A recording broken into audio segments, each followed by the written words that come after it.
Hello everyone, my name is Jen and welcome to the Book Refuge and welcome to my week 46 reading wrap up. We have 12 books to talk about today, but first I want to bring your attention to something that just has me so excited. Now, if you're like me and a lot of my friends, you were pretty disappointed in the Goodreads Choice Awards announcements. I would say actually I wasn't that disappointed because I don't have expectations for the Goodreads Choice Awards anymore. I mean, I know that I want to expect more, but the choices for romance are sometimes not even really romance, or it's a popularity contest. It's something that is corporately promoted and it has a very specific job, so it's never going to have the romances that satisfy us.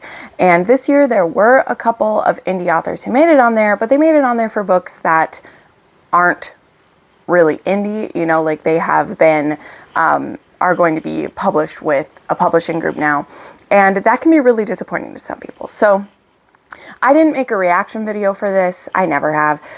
Some of my friends will also like read every book in this category and vote on it. And I think that's really cool. I of course love when they roast some of these or when they find some new favorites that they're like, you know what, actually this is great.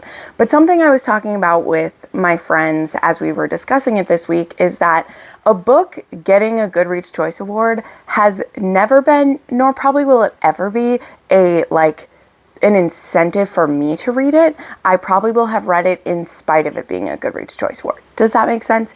But my whole point of going on this rant or this discussion is that there are a couple awards that are done by the romance community for the romance community, and a new award that was started this year by two friends who are bookstagrammers that is specifically for indie romance community. So last year I mentioned the Swoon Awards, which this year I don't have it pulled up. I'll talk about them more when it gets closer to the time because I do want to make videos about that. And the Swoon Awards, they have categories like Best Audiobook, Best Debut Author, Best Anthology. So they really kind of open up those categories. And those can be any book that has romance, that has an HEA in it, that fits into one of those categories. And then they have all of it. And it can be indie and traditionally published books, which is great. But there is a new award that's being started this year, and nominations for the categories just opened. So it is going to be called the Indie Romance Awards, which is awesome. This was created by Entirely Bonkers, and It's Kayla's Stuff. So it's two romance friends, and they are creating these awards, and their Instagram is already just blowing up. Like I checked them yesterday, and they had under 3,000 followers, and now they're up over 4,000. And it's definitely been helpful because they did some really smart things for marketing this. I mean, and they've only just gotten started. So right now they're taking nominations from now until December 1st. And what you can do is when you go to, you can either go to indieromanceawards.com, which I will have linked down below, and they have open nominations. And you can fill this page out as many times as you want, which is awesome. Like you can fill the whole thing out.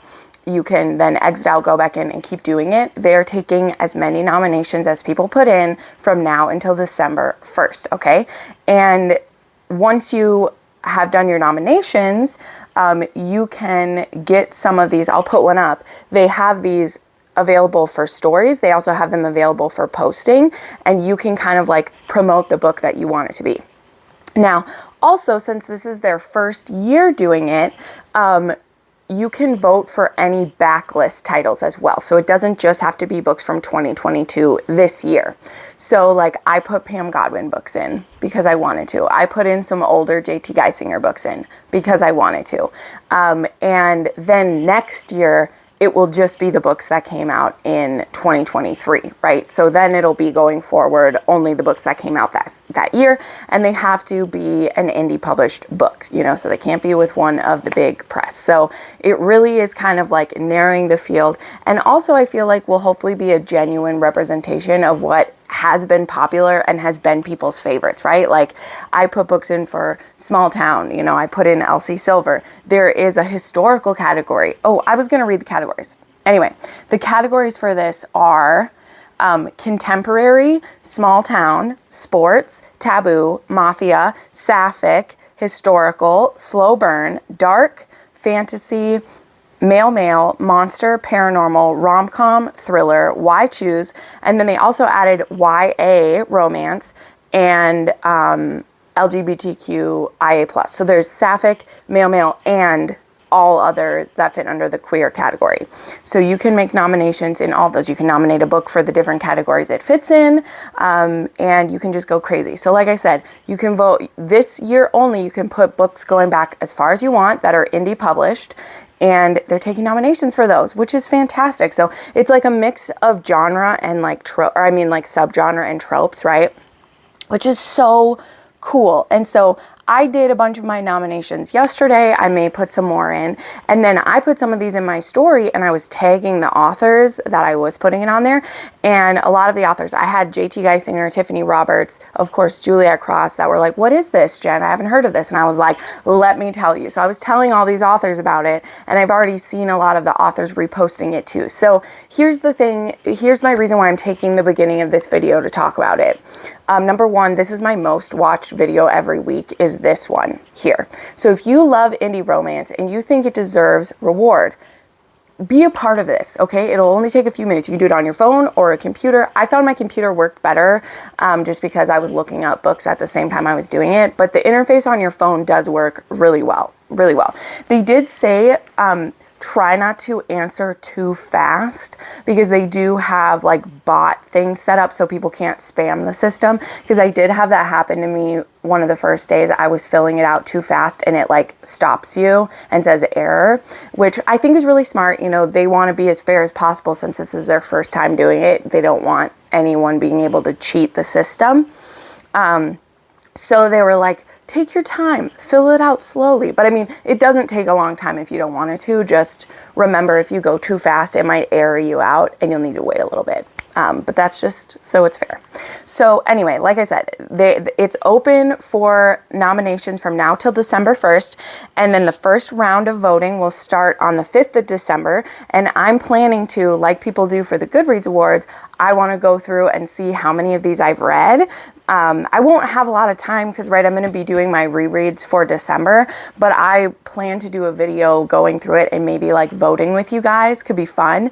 Maybe I'll even do a live show voting like people do for the Goodreads Choice Awards. Would you be into that? I don't know. I think it could be fun because, again, my point being, this is a small thing. It's brand new. Okay, it's the first year, but it has the power that we give it, right? Like right now, these people who created this, it was so smart of them. Like, I hope they get all the accolades for this because I think it's so cool.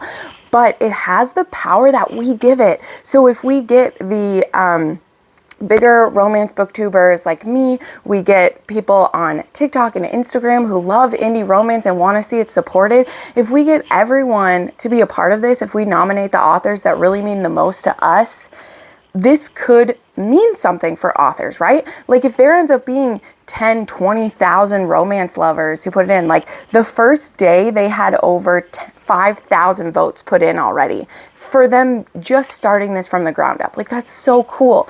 Like if we can get everyone involved in the romance community, of course, it can't ever match the Goodreads Choice Awards. It won't do that. But it could mean something in the indie community, and having a win for being the indie contemporary romance of the year, that could help authors out, right? Like, we've seen what can happen on TikTok when something gets popular. Let's see what can happen with this. So I know I spent 10 minutes of this video yakking about it, but I just thought it was so cool, and I plan to be very passionate about these small awards because they're so cute. And like the Swoonies, like I said, I'll talk about the Swoonies later. They had to push theirs to January just for them who are involved in it. Like this, they're not getting paid to do this, right? So, and also I like that because then you can put books in that came out through December, right? Because like Anastasia isn't out yet, and there is a Claire Kent I still want to read, and an Elisa Brayton, and all these things.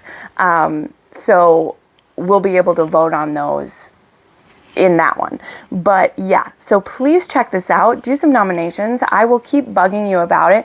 Bug the other booktubers too. Tell the other romance booktubers, hey, did you vote in the Indie Romance Awards yet? Check it out. Because like I said, I already saw JT Geisinger post about it. Tiffany Roberts was posting about it. Let's make this awards mean something for the authors. Let's let it mean something that we say, we think you have the best monster smut of the year. We think yours is the best. Let that mean something for authors, okay? So that's my pitch. We're moving on because we have books to talk about.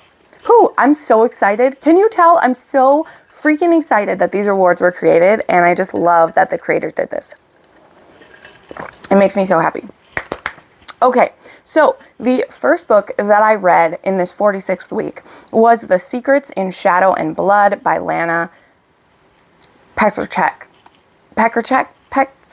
She told me how to say it. Like, I remember seeing how to say it, now I can't say it. But anyway, this one was book 4 in the Fae Guardian series, and the first in the Age of the Vampire. So this is the start of the next like trilogy that is involved in this series, and I was very excited to start the vampires. I need my notes for this one. This one is on AnyPlay.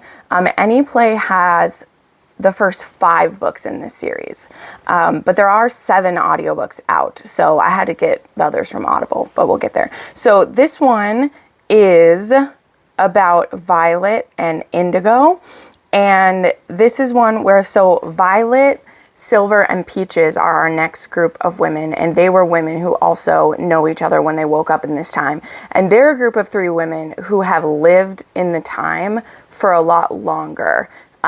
So like our ladies in the first trilogy, they were all like waking up right at the beginning, right? So we were seeing their first days knowing everything that had went down. But these ladies, they actually had lived, and they in the beginning were held captive by these vampires, and they were fed upon, and so they definitely have more like rage built up and like anger against what's going on. And so Violet, she has been hiding herself as a fae. She has like hid her ears, and she has lived undercover. And now the thing is that Indigo, he gets told by Clark, who Clark is our seer, one of our human women who can like see what's happening and everything. And she tells him like, you need to go and find her. It's time to go find her. So this is their romance together.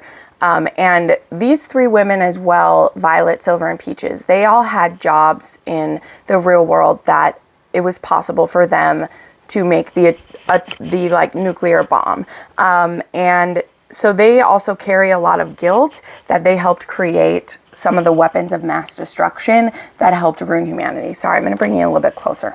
I was a little far away from that one. So yeah, this one I gave 5 stars. I really, really loved Violet and Silver, and I really enjoyed starting the vampires. And the thing with the vampires and their mates is that the humans' blood tastes so pure, it's like a drug, and so vampires really want to get a bite out of them because their blood tastes so good. So it's very interesting when sexy times happen. So this has 5 star. Again, this series isn't overly spicy, and I really like that. There's great sexual tension and chemistry, and I know that I'm someone who's usually known for wanting a lot more spice, especially in my fantasy books, but the way that this author writes this story, it's so fast-paced, I'm so sucked into it, that a lot of times I don't even notice that 70-80% of the book has gone by. And I'm not saying that happens in every single one, but they have a lot going on, and we don't necessarily have time to stop and bang, and I'm okay with that. But again, the sexual chemistry is still amazing, and she makes the connections between these fated mates like so good. So this was a 5 star and a 2 on the spice scale. Then I read Shattered Vows. This was my Patreon read of November. It didn't go too well. If you would like to see how I felt about this, please check out my Patreon down below. If you join at the $7 level, you get access to my exclusive reviews for this. So I won't be talking about this book in this. I did give it 2 stars, so just know that. This was supposed to be in a mafia arranged marriage, and I say supposed to be because things did not go the way that I was hoping they would go. So yeah, the person who wins this from the drawing, they will have some sassy comments to enjoy because I had feelings about that. All right, then I read a couple of arcs. One of these arcs that I read was Two Wrongs Make a Right by Chloe Leese. This book comes out on the 21st, I believe, and I was very intrigued to read this. I really enjoyed the two previous Chloe Leese that I've read. I've read her I read books 3 and 4 in the Bergman brothers. Those are the ones that I've read. And so this one is a fake dating, opposites attract. It's sold as an enemies to lovers. I would say that this is another case of traditionally published books very much trying to push enemies to lovers like it's the only trope anyone will ever love. To me, this one was definitely more opposites attract. Like, they get off on a wrong foot, but it does not last very long, and they both are just very different. Like, our hero has anxiety and a bit of OCD. Our heroine is on the spectrum, and she has all these tattoos, and she's very socially awkward and very blunt. And so her sister and then the roommate of the hero, whose name is Jamie, her name is B, they set them up as, like, they say, don't ask who this person is, message them first, and then if you want to, go on a date with each other. Even though they had already met each other and, like, didn't get along at this one, like, party or whatever, the friend and the sister are like, we think that these two will really hit it off. So they set them up together. And then when they meet and they realize what their friend and sister did, they are, like, very angry about it. And they decide to get revenge by fake dating and then being like, haha, we knew the whole time. Not the most interesting setup for a fake date, but you know what? It gets us where we need to go, which is these two dating each other.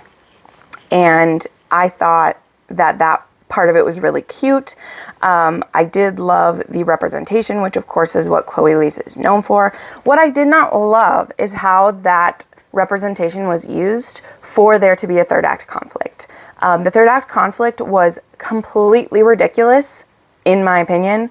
It was plain up stupid, okay? I'm sorry I'm using harsh language, but I'm not the only one who's been feeling that way about this.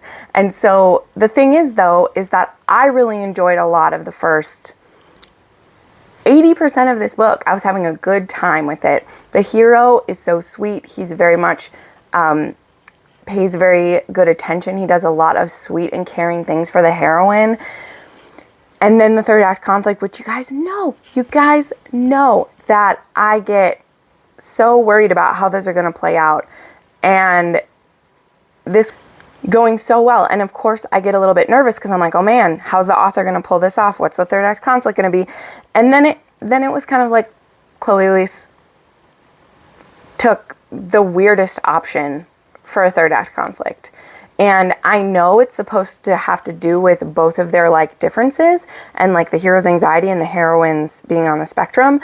But to me, and I can't speak as this from representation, I can only speak to this as a reviewer and a romance lover, the logic didn't track.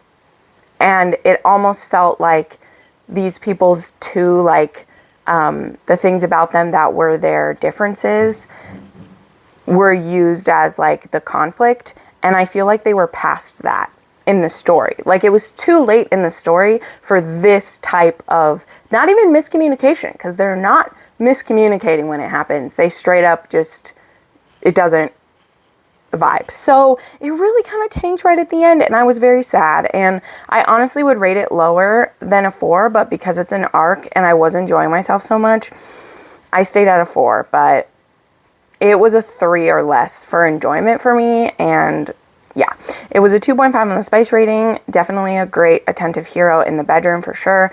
Trigger warnings for abusive past relationships, and someone, a side character, is in an abusive relationship, a controlling one that's happening. But there is a cute hedgehog, so know that. Then I read an arc for Tempt by Melanie Harlow, which I believe also comes out on Tuesday. It might come out on Monday, and the paperback is actually available right now, so know that. This is the next book in Cloverleaf Farms. This one is about Millie and Zach, and boy, I was literally calling her Winnie, even in my review. This morning I was putting my notes together, and I was like, I literally called her Winnie. in the whole thing. And Winnie was the first heroine. So luckily I caught that before like release day, but I had to go back to all of my reviews and change her name to Millie because I messed up. But Millie is the oldest daughter of McAllister and Franny. And she is 32. She is curvy. She is the wedding planner at Cloverleaf Farms, and she happens to be planning her ex-boyfriend's wedding. Now, the scenario of this book is that Millie has been a very good ex-girlfriend to people, and her last 3 boyfriends have all married their next girlfriend. And she just feels like she's not people's first choice, and that she's just feeling a little defeated in that. So she had just went to this like wedding expo, and she is at a hotel, and her friend or her sister is like, girl, go put on a hot dress, go down to the bar and find yourself a one night stand. And so she goes down to the bar, starts getting hit on by a creep, and then this handsome salt and pepper sexy beast here comes in and kind of tells the guy to F off. And so she's like, would you have a drink with me? And he's like, sure. And I'm sorry if I stepped on your toes. I just couldn't help myself. And she's like, you know what? Sometimes a lady likes to be taken care of, and I'm okay with it. And they do the little flirty flirt, and then he invites her back to his room, and she has a one night stand that is epic. And Zach loves every inch of her. He is in his 40s. I think he's 48 and she's 32, right? Or 47. So it's a 15-year gap. And at the point of their one night stand, he does not actually know that he has a son, let alone that that son is Millie's ex, who she has just planned a wedding for. But his son has tracked him down. His mother never told him who his father was, but he is getting married and he wanted to find his dad. And so he finds him and he ends up inviting him to the wedding. And when he comes for the wedding weekend, he finds out that the best one night stand he ever had is the wedding planner and his son's ex. And his son can tell that there's something going on between them because they're like, oh, we met each other once. No, nothing happened. Nothing happened. And the son is like, if something's happened, you just got to tell me. But they don't want to tell. So this does become a secret relationship. Now, I don't always love secret relationships. However, this is also a long distance relationship. And for me, the way that they communicated and talked over the phone, and then there are secret meetups that happen, I loved it. I really did. I could just feel them. I could feel why they thought it couldn't work out. And as the pressure was building where they're lying to people and they know they're going to have to end this at some point, but they just have this amazing connection and they don't want it to end.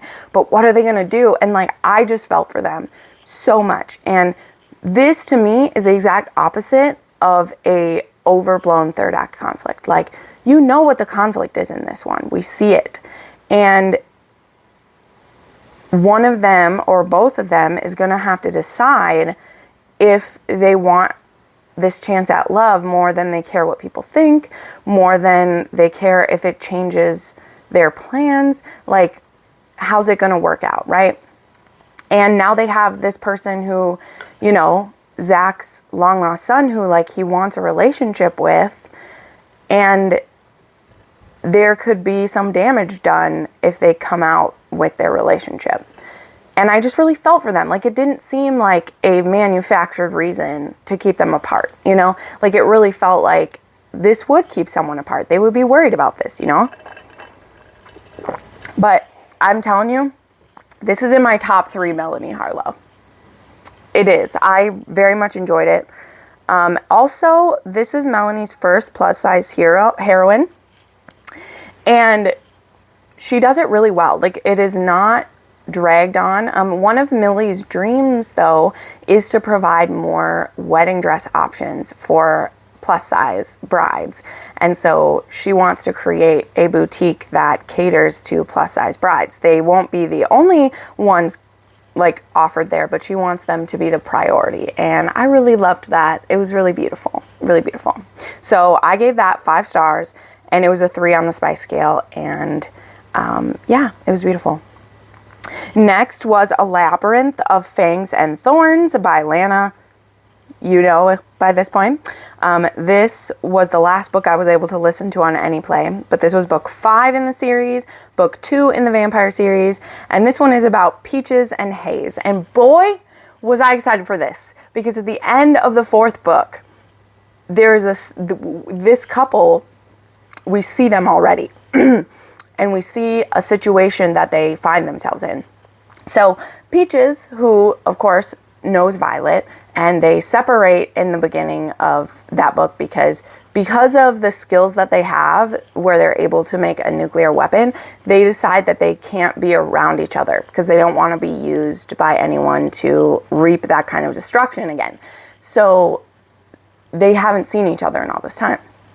But Peaches is actually being kept at the Winter Court, and she is the personal blood slave to Queen Maeve, who is our big villain in this series right now. She is treated like less than, but also because she's the queen's personal slave, and also because she's a human, and Queen Maeve knows she's a human, but doesn't want everyone else to know she's a human. She's like, people leave her alone for the most part, because the queen is like, this is my personal blood slave, don't fuck with me. And Hayes, Hayes was in the previous one. No, this is Hayes. He gets sent to kind of rescue her and bring her back because we find out that there's a human being kept captive there in the last one.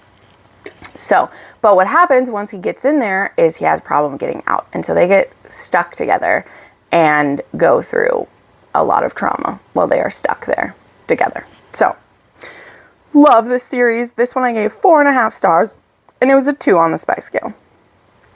Then I read Off to the Races by Elsie Silver. So this was me starting the Chestnut Farms series, and this one is about Vaughn and Billy, and I was so excited to start this. I really, really was, and I had a great time. I definitely can see the beginnings of Elsie Silver in this, and like where she was working to become the author that I am absolutely loving so far. This book wasn't perfect for me the way her newest ones have been, but I had a great time. And so in this one we have Vaughn, who is the owner of Chestnut Farms, or his family is, and his grandfather had disgraced the family name. His grandfather had got caught fixing races soon before he died. And so Vaughn has taken up the mantle, and he needs a winning horse. And so he has this horse who no one can really work with, but has potential. And so Billy, who is actually has a bit of a secret identity, which was fun, I won't spoil it. Her kind of like surrogate father works for Chestnut Farms, and so this guy says, hey, you should hire Billy. She's the trainer for you. She's someone to take a chance on. And so Billy comes there, and her and Vaughn get off to kind of like a rough start together, so there's definitely some animosity, but Billy knows her stuff, and her and this horse have a great connection, and so we are going to train this horse to victory, all right? But there's still like a lot that Vaughn is trying to overcome, and he very much wants to prove that his grandfather didn't fix races, even though all evidence points to the fact that he did. Vaughn is having some trouble accepting that, right? Like he doesn't want to accept that that's what really happened. But also in this, we meet Violet, who is the sister of the brothers in the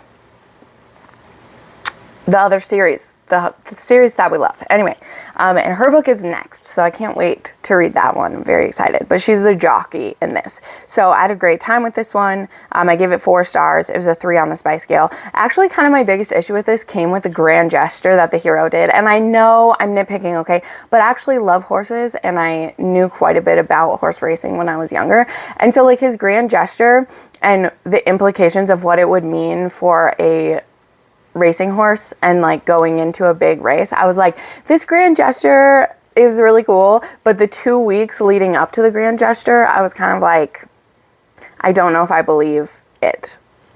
But it was still delightful, and I can't wait to read the photo finish, I think is the next one. Love it. Next, I read Paradise Found by J.A. Lowe. I had read the first 2 books in the Paradise series, I think, earlier this year, and I hated the first one. The second one was okay. This third one was also just okay. But I saw that the 4th book was out as well, and I had Paradise Found on my TBR a couple times and didn't get around to it.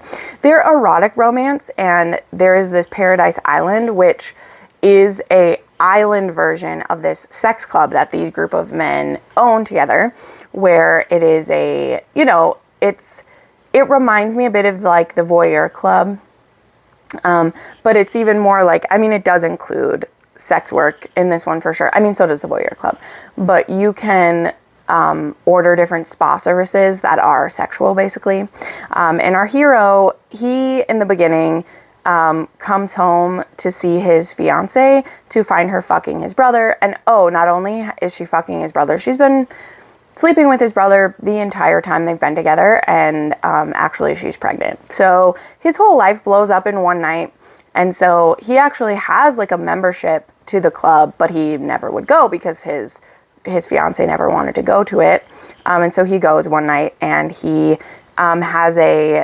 he orders a massage with Elle, who gives him a happy ending massage, and then he ends up having a connection with a specific worker there, and so he comes back every time she's working, and eventually they fall in love, and he's trying, you know, to see if she would want to be with him. So what actually was disappointing about this one is because I really love this club. Like, I do. I'm super intrigued by it. I love that they can order what they want. When you go to the island for vacation, you can wear these different bracelets that indicate the different sex acts that you're into. Like if you just want to watch, if you're open to being with men, if you're open to being with multiple people, you wear these different bracelets. And I just love that idea. And this one, just once these two had been together, like there's one scene where they invite like a woman in, but then it's only ever just the two of them the whole time. So like this book is very hot. It is definitely like there's lots of sex. But it got boring because we're at this awesome sex island and all we ever did was BJs and sexy oily massages, and I was just like, snooze. The first 2 definitely had more fun, sexy times than this one did. And because that's what I get out of these books, like I'm just being honest, like I like reading books with sex clubs to see different, you know, kinks, for me to make videos about maybe, or for me to discover things. And this one just didn't have a ton of that, but there definitely was some squirting in this, so that's cool, but otherwise I've read better. All right, then I read a fanfic, and did I have time to read a fanfic? No, but this was one that I had found in a document that my wonderful friend Ashton has, and it was a Sirius Black and Hermione Granger fic, and I had to have it. Like, I had to read it. So this is called Coming Undone by One Equal Temper. And this is actually the same fanfic author who did Be My Baby. And so this one also is BDSM. And what happens is Hermione in this has actually had different, like, hookup friends. And in the beginning of this, actually, Draco has just kind of ended their arrangement. And they're still, like, honestly, it's really kind of sweet because her and Draco are still friends, but he wants to get serious and have a family, and she hasn't shown any indication of wanting to be closer with him. So he's like, I think I want to date someone and you don't want to do that with me, so we're gonna have to break up. It's actually kind of... So she is having a rough day and she's going to be going to Harry and Ginny's for dinner, and she accidentally calls out Grimmauld Place instead of Ginny and Hermione's house when she goes into the flu. And so she ends up at Sirius's at Grimmauld Place, and she sees a woman kneeling on a pillow wearing a collar and a leash. And she's like, oh my God, I'm so sorry. Why didn't you have the flu locked when you had someone? And so she leaves, and Sirius contacts her later on, and he's like, I want you to come by so we can talk about what you saw. Let's discuss it. I'm not mad at you. Like, absolutely. It's totally fine. You're always welcome at my home. It's my fault I didn't lock the flute. Anyway, blah, blah, blah. So they end up having a talk, and he explains that he's had arrangements with different friends, with different women, that he will dominate them. And a lot of times it's very powerful women who just want to have a break from their mind for a while. And she seems interested in this. So the Sirius in this book, y'all, is so dreamy, okay? He's so delicious. This definitely gave me contradiction vibes, but even sweeter, because there isn't the antagonism. Like, this is a friends to lovers scenario, right? They're godparents together of baby James when he gets born, you know? So it's a friends to lover, but also best friend's godfather, you know, like there's still a lot of layers to this. But he's like, you know, he's tattooed and has salt and pepper hair and is, you know, an ex-con, literally, like all of these factors. But he's also one of the gentlest, sweetest doms that I've read in the same way. Like, he still is in charge. It's good. So their arrangement starts with non-sexual. And in this version, like, subspace is almost like a magic place, which was a cool element. So he, like, helps her get into subspace. And it literally is kind of like you completely going to sleep almost, and it helps her be able to shut off her brain. And so it's your typical kind of story where, you know, a power dynamic goes from this is just us helping each other to, oh, we can also get off while we do this, to I'm in love with you and you're like the perfect person for me. So there's like those different levels. And this was so hot. Like, this book was hot and it was sweet, and I loved it. I loved it. So this is in my favorite fanfics of the year. Absolutely it is. Oh God, I loved it so much. So I gave this one 5 stars, and it is a 4 on the spice ring. The only reason it isn't a 6, the only reason that this literally isn't on my favorites, is that it does drag in a few places. Like, this is a few too many chapters long for this one for me.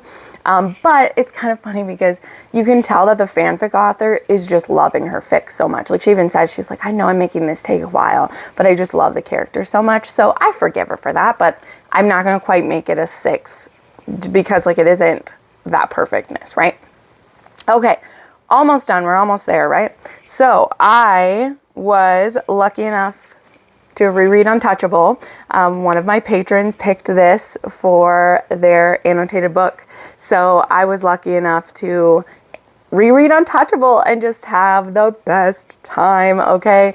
I've been thinking about this book so much lately too, because Sam Mariano has really been getting a lot more books put out lately, and new people are discovering her. People are falling in love with her, and a lot of people say that certain heroes they like better than Carter. And I just didn't know, like, is it just my nostalgia? Is it just that this book awed me so much the first time that I've read it, that, I mean, I've read it more than once, but it has been a while since I've reread it, because I say this, I try not to reread over too much, like, the books that I love, just because I don't want to get sick of them. So it's been, you know, almost 2 years since I reread Untouchable. But guys, I don't think I'm wrong. Like, he's magnificent to me, and the way that this dynamic works. And also, things I noticed this time, like, he's funny. Carter makes the most macrobay jokes sometimes. Him and Zoe have the weirdest relationship, like, besides how it starts with non-con and moves on to more. Like, it is crazy. But this book to me is the perfect dark romance. The one that so many other books with non-con and double-con need to be held up to, because it strikes this balance of you just so fully believe this kid is evil and is despicable and is going to be a psychopath and a rapist his whole life. Like, you just fully believe that for a good half of the book. And nothing that we find out fully ever excuses who he is. But because Zoe finds him fascinating and has this connection with him, and the more she finds out, the more she also becomes obsessed with him, without it being a Stockholm situation. Like, it is not that at all. And it doesn't even feel like abuse by the end. In the way, my opinion, even if it hurts, is an abusive relationship by the end. By the end of this book, I believe that Carter would have let Zoe go if she honestly wanted to go.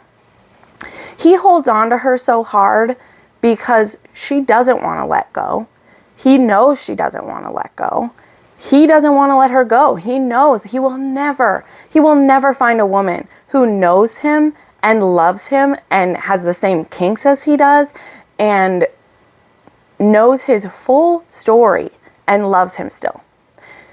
Like, he was going down a road. He has damage. He has trauma. Whether he will admit it or not, he's never going to see a therapist for this or anything.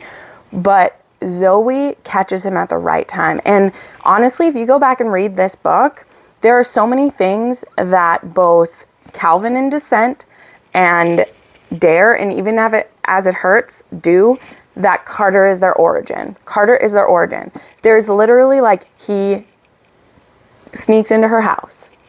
There is a line where she says, I wonder what he would be like if I'd met him at any other age, or who would he be in 10 years.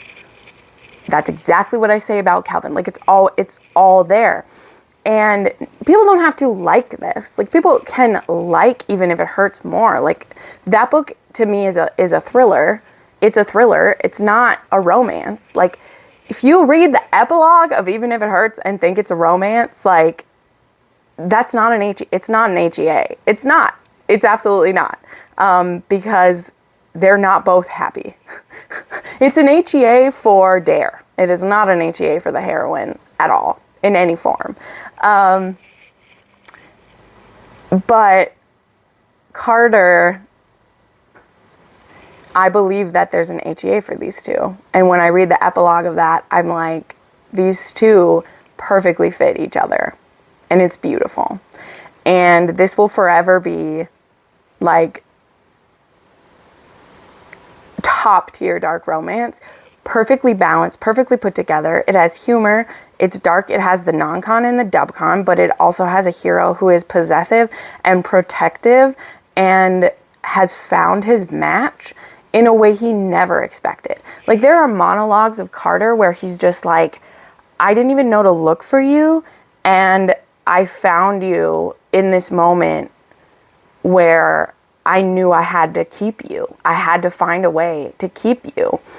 And because he's a teenager, he has to find ways to be clever. Like, he seems all powerful, but, like, he's really not. He knows how to use his resources, which is his rich dad and his power as a captain of a football team, and, like, the fear people have of him, because he will go too far.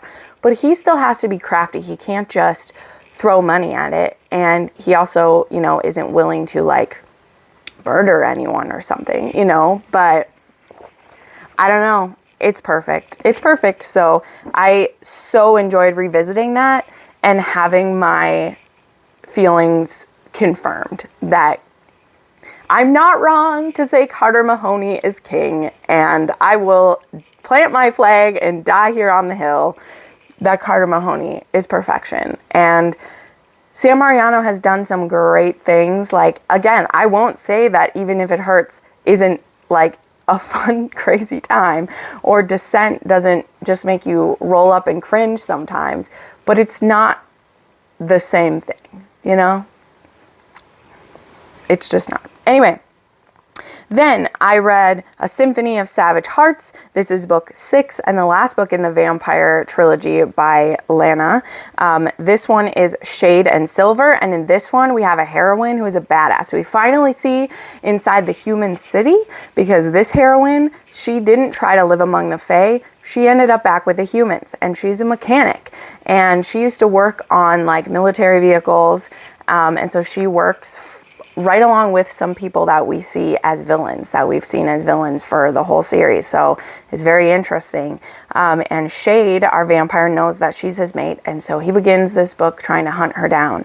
And Silver gets sent on a mission to steal a child of the Fae who is a seer. Now, if you've read even the first book in the series, you'll know whose child this child is that she's being sent to kidnap. So let's just say we're not too happy with Silver when we start this. She also, her mana manifests as death. Her mana can kill. And so she very much keeps herself strapped up in metal so that she doesn't lose control of her power and kill people, because she has before, and she's very traumatized by that. But Shade has been told she will be the key to unlocking his greatest power, and also she's his mate, so he needs her. So things are going to play out how they're going to play out, and I gave this one 5 stars, and it was a 3 on the spice scale, and I can't wait to start the Fae trilogy next. Oh my gosh, am I excited for that. Then I read Cold Hearted by Heather Greer. This book I randomly picked up last night. I have had this book recommended by a viewer. I don't remember who it was because I didn't check my recommendation form, but when I went to go look the book up on Goodreads, I saw that I had it on my viewer recommendation playlist. So this is a werewolf romance. It takes place in Alaska, and this is Twilight fanfic, okay? I'm saying it, all right? Down to the way you kill a vampire and kind of sort of how a vampire works. How the pack is basically a whole village of Alaskan natives who live up there, and they have like a pack mind.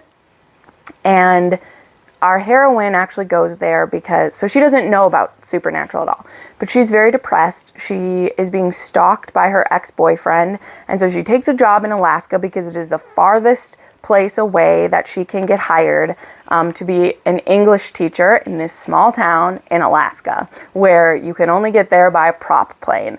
And her pilot in is this guy named Caleb. Our heroine's name is Grace, and he's very grumpy with her on the way there. He barely talks to her. When she gets there, she's staying at a boarding house with other people who work in the town, and the town is very close-knit. Okay, they're very close-knit. There are only a few outsiders, is what they're literally called. And for the most part, everyone is very kind to her, but she is very depressed. There are trigger warnings for the level of her depression. She describes herself as feeling numb, and her body runs colder than other people's, and she doesn't know why. And she's just she feels like she's asleep. Like when she's not teaching, she's asleep. So this is a very slow burn between her and Caleb. Caleb is very standoffish with her for a good chunk of the book, but she starts to notice interesting things, including things that were stolen from her by her ex-boyfriend start showing up in places they shouldn't be. And she's feeling very unsettled. And also she starts to notice these giant wolves at night times. And then one night, something really crazy goes down, and the whole lid kind of gets blown off of all of it. And I don't want to spoil what happens. But again, I tell you, if you were a Twilight nerd when we were young and you loved it, when you read this book, tell me it is not Bella moving to Forks, and instead of falling for the vampire is an ex-boyfriend who's stalking her and wants her back and wants to make her his bride forever, and that Caleb isn't Jacob, who his whole pack just wants to love her and welcome her in and keep her safe from the vampire. Okay?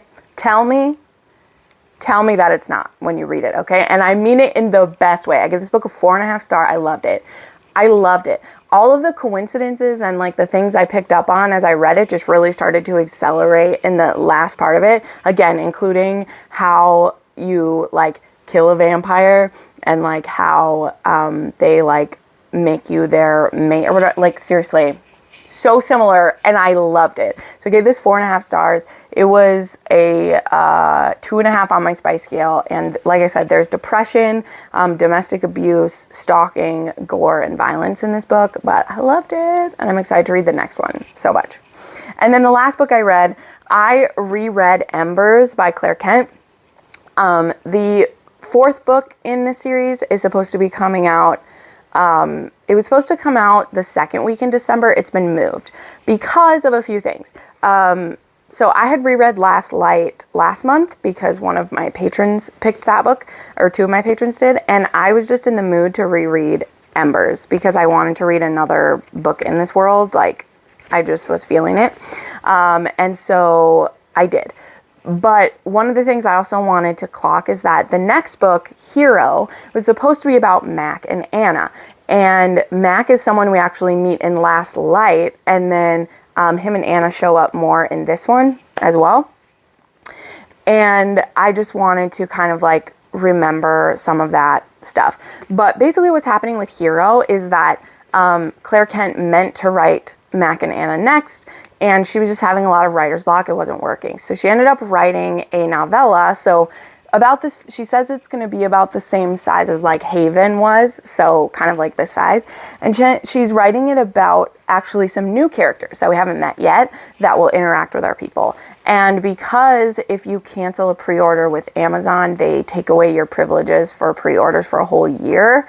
She kept the title Hero, but it's going to be about a different couple. And then she's still going to write Mac and Anna. They're just going to be a later book in the series, which that's fine. I mean, I want her to write the story that works for her. And the fact that, oh, you're going to write more books in this world, shucks. So now the book is going to come out the 29th of December, and it will actually be, it's supposed to be her, so in this couple, it's going to be this girl and her stepdad's younger brother, so like her step uncle, I guess, and he has a kid. So this is going to be the first one where like there's a kid in this apocalypse world, and it's going to be a single dad and an age gap and all those good things that Claire Kent does. So anyway, but I know I just talked about that a whole bunch, but I reread Embers, and I actually I didn't love it quite as much this time. Cal, because this one is the one where it's a dead boyfriend's dad. So in the very beginning of this, Rachel and her boyfriend Derek, they're only 18 years old. His mother had died, her mom is gone, and Derek is sick, and they're trying to get out of town. They're getting attacked by the bad people, and Cal is the dad, and he had come to town to try to find them, and so he takes them to his shack that he has up in the mountains. And then soon after, Derek dies, and it's just her and Cal living alone. And through the years, feelings start to develop, but Cal just feels wrong that he's with his son's girlfriend, and that's the big conflict between them, is Cal just can't get over himself so much, and it ends up getting really frustrating to Rachel, and Cal makes some just painful decisions in this book. So I didn't love it quite as much this time on a reread, but I mean, I still love how she writes her angsty, sad older guys in her series. So I did still give it a 4-star though. And there's 2.5 to 3 spice on these, but I love this series so much that even one of the books that I don't click with as much is still a really good time. So anyway, yeah, so there we go. There is my weekly wrap up.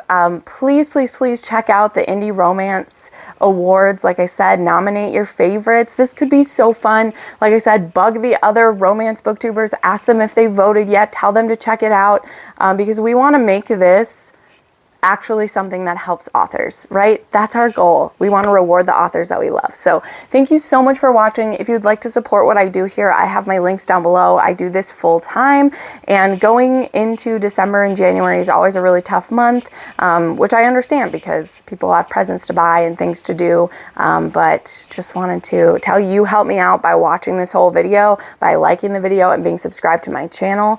But if you want to help out additionally, you can check out my links down below. Thanks so much for watching, friends. Bye!